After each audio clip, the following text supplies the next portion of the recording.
नमस्कार, मी डॉक्टर प्रीती नाईक. अर्थशास्त्राच्या online lecture series मध्ये आपल्या सर्वांचं स्वागत आहे. आज आपण वित्तीय बाजार आणि वित्तीय संस्था हा जो आपला विषय आहे, या विषयामधला समोरचा नेक्स्ट टॉपिक आपण चालू करणार आहोत. तर या आधीच्या लेक्चरमध्ये आपण पैसा म्हणजे काय, वित्त म्हणजे काय आणि त्याच्या व्याख्या हे पाहिलं होतं. तर आज आपण या वित्ताचं किंवा भांडवलाचं आर्थिक विकासामध्ये काय महत्त्व असतं ते पाहणार आहोत. तर त्याआधी आपल्याला वित्त म्हणजे काय, भांडवल म्हणजे काय याची व्याख्या आपल्याला पाहणे आवश्यक आहे. तर वित्त म्हणजे काय, देशातील व्यवसायासाठी किंवा उद्योगांसाठी जो निधी आपण भांडवल म्हणून वापरतो त्याला आपण वित्त म्हणायचं. आपल्या जवळचा जो निधी आहे त्या निधीचा आपण व्यवसायासाठी आणि उद्योगांसाठी वापर करतो, त्याच निधीला आपण वित्त म्हणायचं. वित्त आणि भांडवल हे दोन्ही शब्द पॅरलली वापरले जातात. या दोघांचाही अर्थ एकच आहे. वित्त किंवा भांडवल हे एकाच अर्थाने वापरले जाणारे शब्द आहेत. तर या वित्ताचं किंवा भांडवलाचं आपल्या देशातील आर्थिक विकासामध्ये काय महत्त्व आहे ते आज आपण पाहूया. अनेक अर्थतज्ञांनी यावर विचार केलेले आहे की आर्थिक विकासामध्ये भांडवलाचा काय कार्यभाग आहे. तर त्यांचं म्हणणं असं आहे की आर्थिक विकासामध्ये भांडवलामुळे देशातील अनेक घटकावर परिणाम पडत असतो. जसा राष्ट्रीय उत्पन्नावर भांडवलाचा परिणाम पडतो, रोजगारावर भांडवलाचा परिणाम पडतो, त्यानंतर लोकांच्या राहणीमानाचा दर्जावर भांडवलाचा परिणाम पडतो आणि तेथील त्या देशातील सामाजिक कल्याणावर सुद्धा तेथील भांडवलाचा परिणाम पडत असतो. तर आज आपण हे सर्व घटक पाहणार आहोत की भांडवलाचा नेमका कार्यभाग कसा असतो. तर राष्ट्रीय उत्पन्न आपल्याला माहिती आहे. राष्ट्रीय उत्पन्न कशाला म्हणायचं? राष्ट्रीय उत्पन्न म्हणजे देशातील एकूण आर्थिक वर्षामधील एकूण निर्माण होणाऱ्या वस्तू आणि सेवांचं पैशातील मूल्य म्हणजे राष्ट्रीय उत्पन्न होय. आपल्या देशामध्ये आपलं राष्ट्रीय उत्पन्न प्रत्येक देशाचं जेव्हा मोजलं जातं तेव्हा ते उत्पादनाच्या आणि उत्पादन वस्तू आणि सेवांच्या उत्पादनाच्या आधारे आपण ते मोजत असतो. जितकं उत्पादन अधिक केलं तितकं राष्ट्रीय उत्पन्न वाढतं, उत्पादन कमी केलं राष्ट्रीय उत्पन्न कमी होत असतं. मग राष्ट्रीय उत्पन्न हे उत्पादनाच्यावर अवलंबून आहे. तर उत्पादन वाढविणे म्हणजेच राष्ट्रीय उत्पन्न वाढविणे होय. मग हे उत्पादन वाढवण्यासाठी आपल्या देशामध्ये उत्पादन वाढवण्यासाठी 3 घटक हे महत्त्वपूर्ण असतात. ते असतात पैसा, श्रम घटक आणि भौतिक वस्तू. या 3 वस्तूच्या आधारे आपण उत्पादन घेत असतो. उत्पादन घेण्यासाठी महत्त्वपूर्ण 3 घटक आहेत: पैसा, श्रम घटक आणि भौतिक वस्तू. या 3 घटकाच्या आधारे आपण उत्पादन घेत असतो. तर हे उत्पादन वाढवण्यासाठी पैसा हा महत्त्वपूर्ण घटक आहे. कारण पैसा जर असेल तर आपण श्रम घटक विकत घेऊ शकतो आणि भौतिक वस्तू सुद्धा विकत घेऊ शकतो आणि त्याच्या आधारे उत्पादन घेऊ शकतो. मग पैसा असेल, भांडवल असेल तर आपण ह्या भौतिक वस्तू विकत घेऊ शकतो, श्रम विकत घेऊ शकतो आणि उत्पादन घेऊ शकतो. श्रम घटक नसेल तर मात्र आपलं उत्पादन शक्य होत नाही. म्हणून आपल्या कोणत्याही उत्पादनाला, वस्तूचं असेल किंवा सेवांचं उत्पादन असेल, या दोन्ही उत्पादनासाठी पैसा हा घटक, भांडवल हा घटक खूप महत्त्वपूर्ण आहे. म्हणून जर आपल्याकडे अतिरिक्त भांडवल असेल, आपण जास्तीत जास्त भांडवलाची गुंतवणूक उद्योगात केली, व्यवसायात केली तर आपलं उत्पादन वाढू शकते. त्या आधारे आपण अधिकाधिक भौतिक वस्तू जास्तीत जास्त खरेदी करू शकू, श्रम जास्तीत जास्त खरेदी करू शकू आणि त्या आधारे आपण उत्पादन जास्त घेऊ शकू. पैसा हा भांडवल जर उपलब्ध असेल तर आपण उत्पादनामध्ये वाढ करू शकतो. आणि जर भांडवल नसेल, भांडवल कमी प्रमाणात असेल तर मात्र आपण अधिक प्रमाणात उत्पादन घेऊ शकणार नाही. तर अशा प्रकारे उत्पादन घटक हा भांडवलावर अवलंबून आहे आणि भांडवलावर आपलं राष्ट्रीय उत्पन्न अवलंबून आहे. आपण उत्पादन कमी घेतलं तर राष्ट्रीय उत्पन्न सुद्धा कमी होतं आणि उत्पादन वाढवलं तर राष्ट्रीय उत्पन्न सुद्धा वाढते. अशा प्रकारे भांडवलाचा परिणाम हा राष्ट्रीय उत्पादनावर होत असतो. आणि यातून आपल्याला हे लक्षात आलं की राष्ट्रीय उत्पादनावर भांडवलाचा परिणाम होत असतो, हे आपल्याला लक्षात आलेलं आहे. आणि दुसरा घटक असा आहे की आपण देशाचा आर्थिक विकास, देशाच्या आर्थिक विकासामध्ये भांडवलाचा काय रोल आहे ते आणखी पाहूयात. तर दुसरा असा घटक असतो की औद्योगिकरण, म्हणजे उत्पादन घेणे. औद्योगिकरण म्हणजे काय की देशामध्ये नवीन नवीन उद्योगांची स्थापना करणे. उत्पादन वाढवण्यासाठी आपण औद्योगिकरण करणे गरजेचे असते देशामध्ये, आणि त्यातूनच आपण आर्थिक विकास साध्य करू शकतो. मग देशामध्ये आर्थिक विकास घडवून आणायचा असेल तर औद्योगिकरण महत्वाचं आहे, आणि औद्योगिकरणासाठी देशामध्ये भांडवलाची आवश्यकता असते. तर औद्योगिकरण म्हणजे काय की देशामध्ये नवीन नवीन उद्योगाची स्थापना करणे, उद्योगाची संख्या वाढविणे आणि जुन्या उद्योगांमध्ये आणखी गुंतवणूक करून तिथे उत्पादन, नवीन नवीन तंत्रज्ञानाचा वापर करून उत्पादन वाढविणे, हे कार्य म्हणजेच औद्योगिकरण होय. मग हे औद्योगिकरण करण्यासाठी देशामध्ये भांडवलाची अत्यंत गरज असते. भांडवलाशिवाय आपण नवीन नवीन उद्योग स्थापन करू शकणार नाही, आणि नवीन जुन्या उद्योगांमध्ये गुंतवणूक वाढवायची असेल तरी सुद्धा भांडवलाची गरज पडते. मग हे भांडवल असल्याशिवाय आपण उद्योगाची स्थापना करू शकत नाही, आणि जुन्या उद्योगांमध्ये सुद्धा आपण गुंतवणूक वाढवू शकत नाही. आणि त्यामुळे भांडवलाची गरज ही औद्योगिकरणासाठी अत्यंत प्राथमिक गरज आहे. जर भांडवल आपल्याकडे असेल, आपल्या देशामध्ये जर भांडवल जास्त असेल, तर आपण नवीन नवीन वस्तूंचं उत्पादन अद्ययावत तंत्रज्ञानाच्या आधारे घेऊ शकतो. त्यासाठी आपण अद्ययावत तंत्रज्ञान हे बाहेरील देशातून किंवा मागवू शकतो, आयात करू शकतो, आणि त्या आधारे आपण उत्पादन घेऊ शकतो. मग त्यातून आपल्या उत्पादनाची क्वालिटी ही वाढू शकते आणि उत्पादनाची मात्रा ही वाढू शकते. अद्ययावत तंत्रज्ञानाचा वापर जर आपण उत्पादनासाठी केला तर आपल्या उत्पादनाची मात्रा वाढेल आणि आपलं उत्पादनाची क्वालिटी सुद्धा वाढेल. तर अशा प्रकारे भांडवल असेल तर अद्ययावत तंत्रज्ञानाचा वापर केला जाऊ शकतो, आणि आपण आपल्या उत्पादन कार्यासाठी लागणारे जे श्रम घटक आहे, जे कच्चा माल आहे, त्याच्यानंतर यंत्रसामुग्री आहे, दळणवळणाच्या सोयी आहेत, या सर्व आपण उपलब्ध करून घेऊ शकतो, आणि त्या आधारे आपण उत्पादन वाढवू शकतो. आपण जर आपल्याकडे भांडवल असेल तर आपण उत्पादनासाठी लागणारे जे काही घटक आहेत, संसाधनं आहेत, या संसाधनांचा उपयोग आपण उत्पादन कार्यामध्ये अधिकाधिक करून आपण त्याचा उत्पादनासाठी उपयोग करून आपली उत्पादन क्षमता वाढवू शकतो, आणि त्यातूनच देशाचा आर्थिक विकास होऊ शकतो. शिवाय जर आपल्या देशामध्ये भांडवल आहे आणि आपण त्या आधारे नवीन नवीन उद्योगाची स्थापना केली, जुन्या उद्योगांमध्ये आणखी गुंतवणूक वाढवली, तर काय होईल? तर आपल्या देशामध्ये रोजगाराची निर्मिती होईल. रोजगाराची निर्मिती होणे म्हणजे उद्योग स्थापन होतील नवीन नवीन, तर त्या ठिकाणी श्रम हा घटक सुद्धा लागणार आहे, कामगार लागणार आहेत, म्हणजे तिथे रोजगार आवश्यक आहे. मग रोजगारास म्हणजे लोकांना रोजगार त्या ठिकाणी उपलब्ध होईल. तर औद्योगिकरणातून दुसरा असा फायदा होतो की रोजगाराची निर्मिती होते.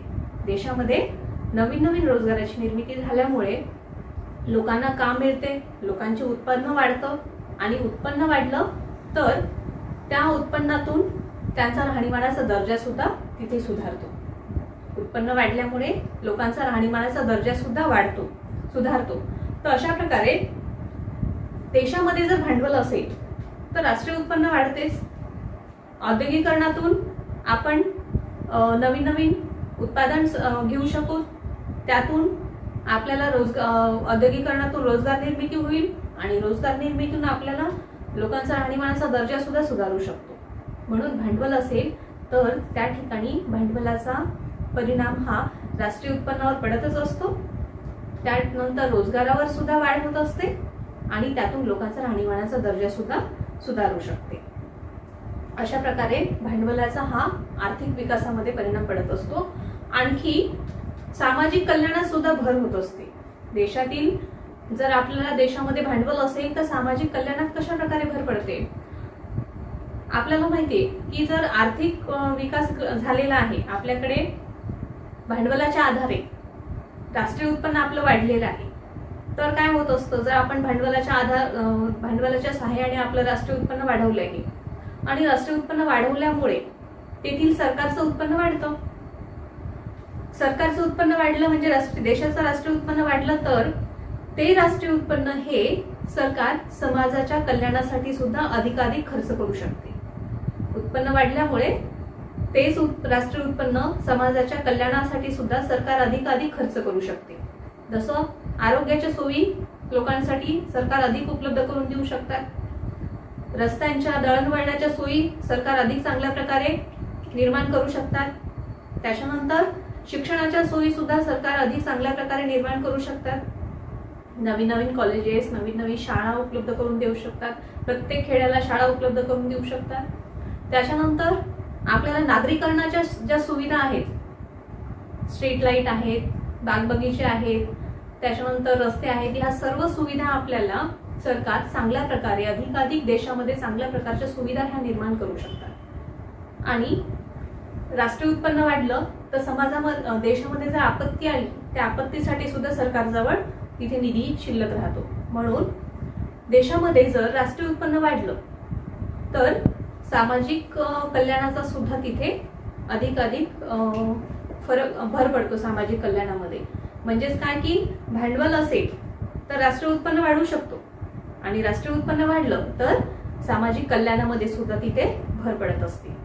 तर अशा प्रकारे ज्या देशामध्ये भांडवल अधिक आहे त्या देशांचा राष्ट्रीय उत्पन्न अधिक असतं, तिथे रोजगार सुद्धा असतो, तिथे लोकांचा राहणीमानाचा दर्जा पण चांगला असतो, आणि तेथे सामाजिक कल्याणाच्या सुविधा सुद्धा सामाजिक कल्याणामध्ये सुद्धा अधिक भर पडलेली असते.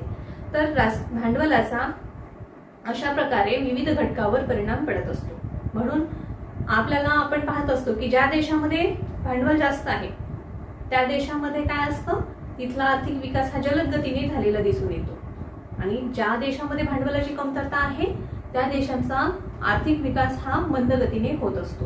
कारण त्याचं हेच आहे, भांडवलाची कमतरता असते, आणि ज्या देशामध्ये भांडवल जास्त आहे तिथे आर्थिक विकास जलद गतीने होत असतो. तर भांडवलाचा आणखी दुसरा जर परिणाम पाहिला तर या भांडवलामुळे काय होतं की उत्पादन आपण वाढवू शकतो. उत्पादनाची मात्रा वाढवल्यामुळे काय होतं, औद्योगिकरण होतं, मग उत्पादनाची मात्रा वाढते. उत्पादनाची मात्रा वाढली की आपल्याला बाहेरून देशामधून काही वस्तू, बऱ्याचशा कमी वस्तू ह्या आयात कमी करावे लागतील. त्यामुळे काय होईल, आयात कमी केल्यामुळे आपल्याला परकीय चलन हे बाहेर, आपल्या देशातलं परकीय चलन हे बाहेर जाणार नाही. आयात कमी केल्यामुळे आपल्या देशातील परकीय चलन सुद्धा बाहेर जाणार नाही, हा एक फायदा होईल.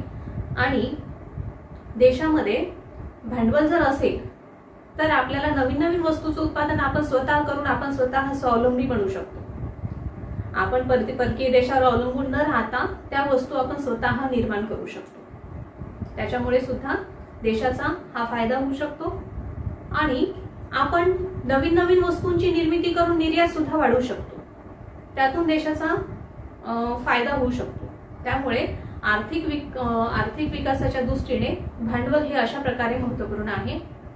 आणि दुसरी बाजू म्हणजे जर आपल्या देशामध्ये भांडवल आहे तर आपल्या देशामध्ये आपण नवीन नवीन उद्योगाची स्थापना करू शकतो. शिवाय आपण आपल्या देशामध्ये नवीन नवीन तंत्रज्ञानाचे प्रशिक्षण केंद्र, प्रशिक्षणाच्या संस्था आपण उभारू शकतो.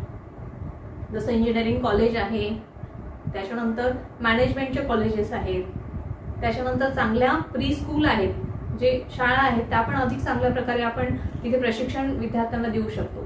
त्यातून काय होईल, जर आपण चांगले इंजिनिअरिंग कॉलेज, मॅनेजमेंटचे कॉलेज जर आपण काढले आपल्या देशामध्ये तर आपल्याच देशामध्ये आपण नवीन नवीन तंत्रज्ञान आपले इथले विद्यार्थी निर्माण करतील.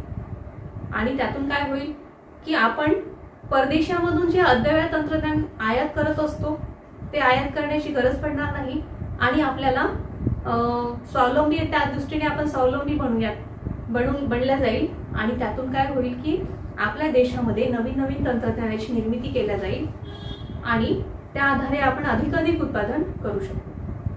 तर भांडवल हे जर आपण प्रशिक्षण संस्थांमध्ये सुद्धा गुंतवणूक केली, नवीन नवीन प्रशिक्षण संस्थांची निर्मिती केली तर आपल्या इथील विद्यार्थी सुद्धा चांगल्यात चांगल्या पद्धतीचं तंत्रज्ञान निर्माण करू शकतात. त्या आधारे आपण आपल्या देशामध्ये नवीन नवीन तंत्रज्ञानाची निर्मिती होऊ शकते. अशा प्रकारे भांडवलाचा उपयोग आपण प्रशिक्षणात, शिक्षणाच्या क्षेत्रात सुद्धा उपयोग करून घेऊ शकतो. त्याच्यानंतर शेती क्षेत्रामध्ये सुद्धा जे आपलं उत्पादन आहे ते वाढवण्यासाठी सुद्धा आपण जर सिंचनाच्या सुविधा, देशामध्ये सिंचनाच्या सुविधा जर प्रत्येक ठिकाणी निर्माण केल्या तर प्रत्येक शेतीला पाणी मिळेल, पाण्याच्या सुविधा उपलब्ध केल्या जातील आणि तिथे सुद्धा 12 महिने आपण उत्पादन घेऊ शकतो. आज आपल्या देशामध्ये बऱ्याच ठिकाणी अशी शेती आहे की जिथे पाण्याअभावी ती शेती उत्पादन तिथे घेतल्या जात नाही. पण जर सिंचन व्यवस्था असेल, पाण्याची व्यवस्था असेल तर आपण प्रत्येक शेतीचा 12 माही उत्पादन घेऊ शकतो. म्हणजे 12 महिने आपण त्याचं उत्पादन घेऊ शकतो. त्यामुळे शेतीचं उत्पादन सुद्धा वाढू शकते.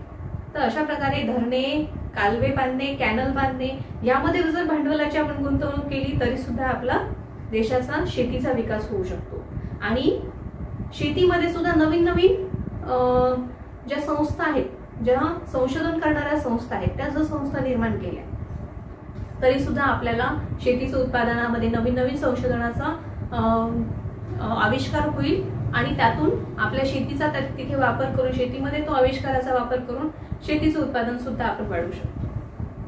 शिवाय आरोग्याच्या बाबतीत आपण जर भांडवलाच्या आधारे आरोग्य क्षेत्रामध्ये सुद्धा गुंतवणूक केली, तिथे सुद्धा आरोग्याच्या ज्या सुविधा आहेत त्या सुविधा आपण अधिक वाढवू शकतो. जेणेकरून भारतातील, आपल्या देशातील जनतेला आपण आरोग्याच्या चांगल्या सुविधा उपलब्ध करून देशामध्ये जर काही बिमारी आली, जसं आता कोविड-19 आहे, ज्या परिस्थितीमध्ये सुद्धा आपल्याकडे ज्या अद्ययावत सुविधा आरोग्याच्या पाहिजेत त्या आपण भांडवलाच्या आधारे उभारू शकतो. आणि मग अशा परिस्थितीमध्ये सुद्धा, अशा आणीबाणीच्या परिस्थितीत, कोविड-19च्या परिस्थितीसारखी जर अशी परिस्थिती आली तर देशामध्ये अशा सुविधा कधीही उपलब्ध करून आपण घेऊ शकतो. भांडवलाच्या आधारे आपण हे कार्य करू शकतो. तर भांडवलाचा कोणत्याही क्षेत्रामध्ये आपण जर वापर केला तर तिथे त्या उत्पादन कार्यामध्ये जर त्याचा वापर केला भांडवलाचा, तर त्यामध्ये देशाचा आर्थिक विकासामध्ये तिथे भर पडत असतो. उत्पादन कार्यामध्ये जर वापर केला तर उत्पादनात भर पडते आणि उत्पादनात भर पडली तर देशाच्या आर्थिक विकासात सुद्धा त्याद्वारे वाढ होत असते. म्हणजेच भांडवल हे आर्थिक विकासामध्ये एक महत्त्वपूर्ण अंग आहे.